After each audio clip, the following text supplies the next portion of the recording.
कैसे एक और फॉर्मूला तय कर लिया गया उत्तर प्रदेश के लिए। इंडी गठबंधन में वो पार्टी जो 7 साल पहले अलग हो गई थी, वो पार्टी जिसको एक दूसरे पर यकीन नहीं था, पहले दोनों साथ साथ आए थे लेकिन कैसे राहें अलग हो गई थी, लेकिन वो अब एक साथ मिलकर के चुनाव लड़ने को तैयार है। ये आप देख रहे हैं, ये तस्वीरें मैं आपको दिखा रही हूँ उस वक्त की 7 साल पहले की, जब दोनों साथ आए थे। उत्तर प्रदेश में कहा गया था कि ये दो नए युवा हैं जो उत्तर प्रदेश की राजनीति को बदल देंगे, लेकिन उत्तर प्रदेश की राजनीति तो नहीं बदली, इनकी राजनीति जरूर बदल गई थी और इनको एक दूसरे पर यकीन नहीं था, इसीलिए उन्होंने साथ तोड़ दिया था। लेकिन इस बार फिर से वो साथ निभाना शुरू कर दिया गया है। गठबंधन के तहत यानी समाजवादी पार्टी और कांग्रेस उत्तर प्रदेश में साथ मिलकर के चुनाव लड़ने जा रही है। जिन सीटों पर ये बात बनी है वो मैं आपको बता देती हूँ, लेकिन कैसे अखिलेश की ये एक प्रेशर पॉलिटिक्स थी, उसी के बाद सीट शेयरिंग पर बातचीत बनी। वो क्या प्रेशर पॉलिटिक्स थी समझिए। राहुल के अमेठी पहुंचने से पहले अखिलेश यादव ने अपनी दूसरी लिस्ट जारी कर दी। अब समझिए, अमेठी के अंदर न्याय यात्रा चल रही है और इधर समाजवादी पार्टी की तीसरी लिस्ट आ रही है। अब राहुल गांधी और कांग्रेस समझ नहीं आ रहा था कि भाई करें तो करें क्या, क्योंकि यहाँ तो हमारी बात मान ही नहीं रहे समाजवादी पार्टी। इसके बाद क्या होता है, न्याय यात्रा पर अखिलेश यादव ने अपना बिल्कुल क्लियर स्टैंड रख दिया। उन्होंने कहा कि भाई पहले सीट शेयरिंग का जो फॉर्मूला है वो तय कर लीजिए, नहीं तय करते हैं तो हम तो न्याय यात्रा का हिस्सा नहीं बनेंगे। और यही वजह थी कि कांग्रेस को बैकफुट पर आना पड़ा, जिसके बाद ये कहें कि राजनीतिक मजबूरियां थी कि दोनों साथ आकर के खड़े हो गए। सीटों का वो फॉर्मूला जो तय किया गया वो मान लिया गया। कांग्रेस अपनी शर्तें छोड़ चुकी थी। कांग्रेस ने कहा था हमें ज्यादा सीटें दी जाए, लेकिन समाजवादी पार्टी ने कहा था ऐसा नहीं करेंगे, जिसके बाद हालांकि कांग्रेस थोड़ा बैकफुट पर भी आई। कांग्रेस ने समाजवादी पार्टी को बड़े भाई के रूप में स्वीकार किया है। आप ये समझिए कि वो सीटें जो सीट शेयरिंग फॉर्मूला के तहत तय हुई हैं, उनके पीछे भी एक फॉर्मूला लगा है। उसके अंदर की क्या खबर है ये आपको समझाते हैं। कांग्रेस के साथ अखिलेश यादव ने इन 17 सीटों के साथ जाने को लेकर भी जबरदस्त खेल किया। ये एक साइकिल पर तो सवार हो चुके हैं, लेकिन एक साइकिल पर एक आगे एक पीछे का फॉर्मूला ये क्यों है समझिए। कांग्रेस को वो जो सीटें दी गई हैं उनमें समाजवादी पार्टी का कोई भी जनाधार नहीं रहा है, इसीलिए 17 सीटें दी गई हैं। 17 में से 7 सीटें समाजवादी पार्टी 32 सालों के संघर्ष में भी कभी जीत नहीं पाई। दूसरी 7 सीटें एक ऐसी सीटें थी जिसमें महज 1 सीट निकाल पाई थी समाजवादी पार्टी। 3 सीटें ऐसी जगह पे है जहां पर सिर्फ 2-2 बार ही जीती है समाजवादी पार्टी।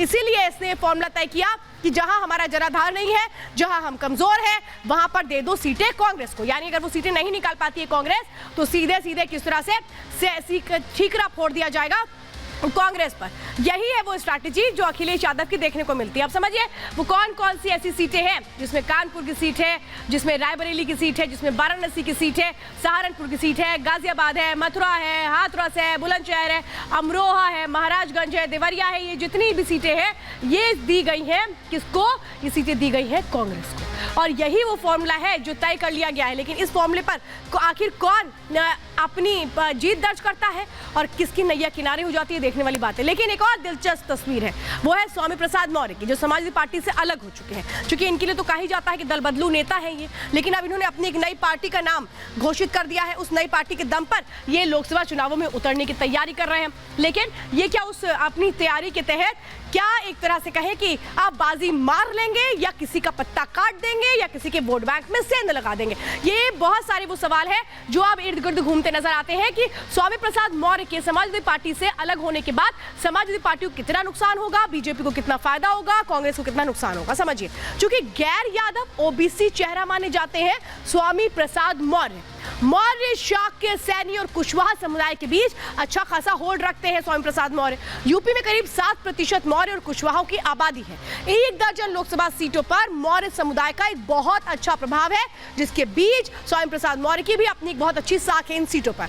12 सीटें मौर्य समुदाय के वो वोट्स है जिसमें समझिए कि 2 लाख से लगभग 3,30,000 तक जो वोट है वो प्रभावित होते हैं, ये जो वोटर्स है इनके जरिए। तो अब सवाल ये है कि आखिर क्या होगा, आगे की राह क्या होगी, क्योंकि स्वामी प्रसाद मौर्य अलग हो गए हैं, बहुत सारे ऐसे घटक दल हैं जैसे जयंत चौधरी वो अलग हो गए हैं। लेकिन देखना यह है कि जो जो अलग हो चुका है वो कहां किसको कितना फायदा पहुंचाता है और क्या जिससे अलग होने के बाद अलग राह अपना ली गई है उसके जरिए क्या किसी और को भी फायदा होता है।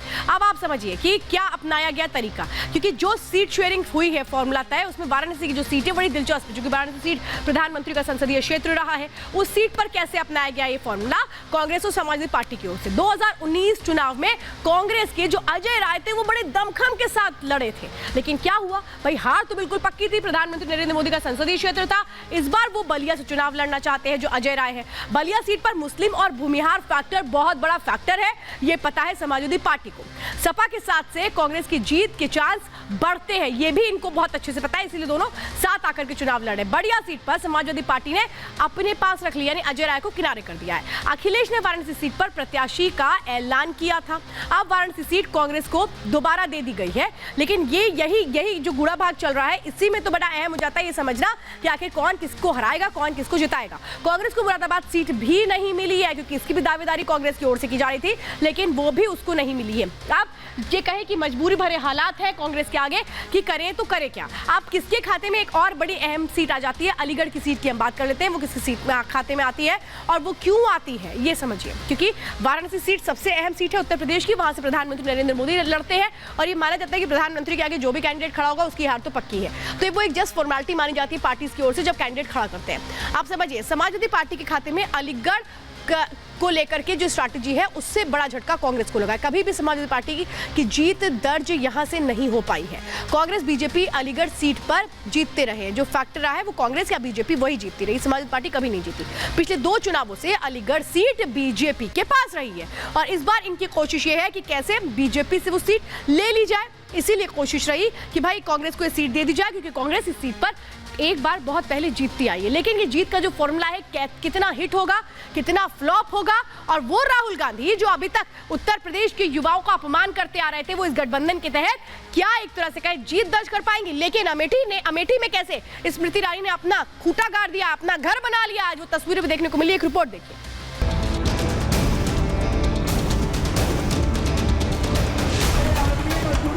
राहुल गांधी क्यों नहीं एक बार मोदी जी के आमने सामने लड़ लेते हैं, मैं तो चुनौती दे के कहता।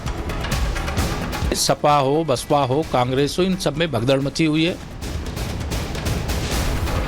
लोकसभा चुनाव जैसे जैसे करीब आ रहा है, सियासी पारा चढ़ता जा रहा है।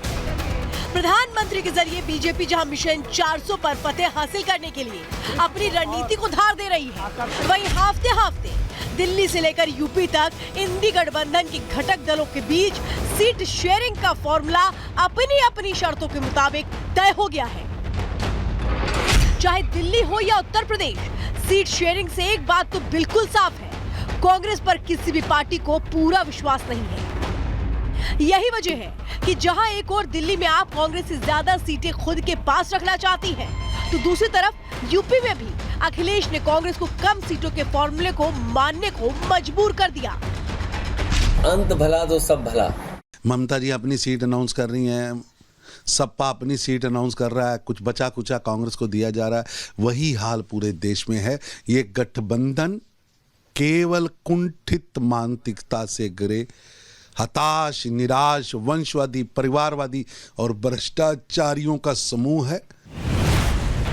इंडी की सीट शेयरिंग में कांग्रेस की मजबूरी पर बीजेपी ने कैसे चुटकी ली है, सुनिए। राहुल गांधी क्यों नहीं एक बार मोदी जी के आमने सामने लड़ लेते हैं, प्रियंका लड़ ले, मैं तो चुनौती दे के कहता। लगे तो कि सारे विपक्ष मिलकर के, केजरीवाल बेचारे तो लड़ चुके हैं, अब वो उनको कहेंगे भी तो नहीं लड़ेंगे। तो मिलने को कोई मिले, लेकिन भारतीय जनता पार्टी के 8 राज्यसभा प्रत्याशी बड़े अच्छे वोटों से विजयी होने जा रहे हैं और हमारे पास वोट है। सपा हो, बसपा हो, कांग्रेस हो, इन सब में भगदड़ मची हुई है। इंडी गठबंधन में अमेठी की वो सीट जो कांग्रेस के खाते में आई है, वहाँ केंद्रीय मंत्री स्मृति ईरानी के गृह प्रवेश ने कांग्रेस की टेंशन और बढ़ा दी है। अमेठी जिला जहां पर केंद्रीय मंत्री और सांसद स्मृति ईरानी की तरफ से अपने आवास का निर्माण किया गया है। लंबे वक्त से दरअसल इसकी मांग जो है वो प्रदेश की जो ज़िले की जनता है उसकी तरफ से की जा रही थी और वो आज पूरी हुई है। न सिर्फ ये स्मृति ईरानी का आवास है बल्कि जो ज़िले की जनता है उनकी भी उम्मीदों का एक ठिकाना है जिसकी उन्होंने लगातार मांग यहाँ पर की थी और सभी जो उम्मीदें लेकर यहाँ पर आएंगे वो आने वाले वक्त में जो है वो पूरी हों, ऐसी कोशिश कहीं ना कहीं केंद्रीय मंत्री स्मृति ईरानी की भी होगी। चुनावों में 2 महीने से भी कम का वक्त बचा है। बीजेपी का संकल्प से सिद्धि का लक्ष्य तय है। इधर इंडिया अलायंस बीजेपी को रोकने की कोशिश में जुटा है।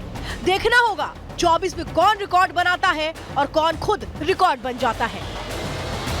Bureau report, Republic Bharat.